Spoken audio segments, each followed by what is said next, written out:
Mitos atau fakta Nabi Muhammad SAW gak bisa baca dan gak bisa nulis?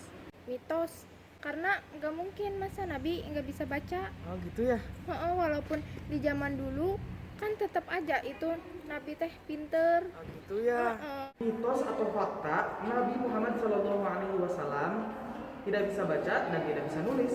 Mitos, karena zaman dulu itu kalau kata aku udah ada yang namanya tulis atau membaca gitu. Juga nggak mungkin Nabi juga mendengar mukjizat dari Allah tanpa mendengar atau membaca gitu. Mitos atau fakta Nabi Muhammad SAW gak bisa baca dan gak bisa nulis? Fakta, soalnya kan Nabi itu seorang yang beliau itu gak bisa baca dan gak bisa nulis.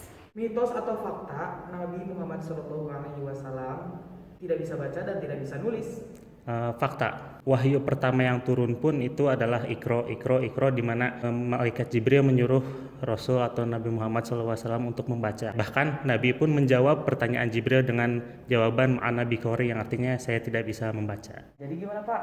Mitos atau fakta Nabi Muhammad SAW tidak bisa membaca dan menulis Pak? Ya, kalau kita lihat di dalam Al-Quran surat Al-A'raf 157-158, beliau itu disebut sebagai An-Nabiyul Ummi. Nabi yang ummi. Nabi yang ummi itu adalah nabi yang tidak bisa menulis dan tidak bisa membaca. Kemudian juga dalam surat Al-Ankabut ayat 48 juga lebih jelas lagi. Tapi intinya bahwa Rasulullah itu tidak bisa menulis dan membaca itu bukan kekurangan kalau bagi nabi. Tapi justru itu adalah merupakan mukjizat dan keagungan yang Allah berikan kepada Nabi Muhammad. Untuk apa? Untuk menjaga Rasulullah. Ketika nanti kalau Nabi Muhammad itu pintar menulis, pintar membaca, ketika beliau menerima wahyu, orang akan mengatakan, pantas aja Muhammad mengaku membawa wahyu, sebab dia dari awal pintar menulis dan pintar membaca.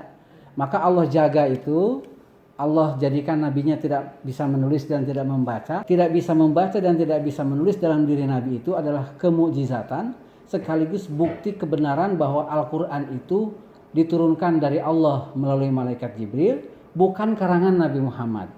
Kalaulah Nabi Muhammad sudah pernah membaca, pernah menulis, maka orang-orang yang tidak mau menerima Al-Quran semakin ragu, semakin tidak akan beriman pada Al-Quran.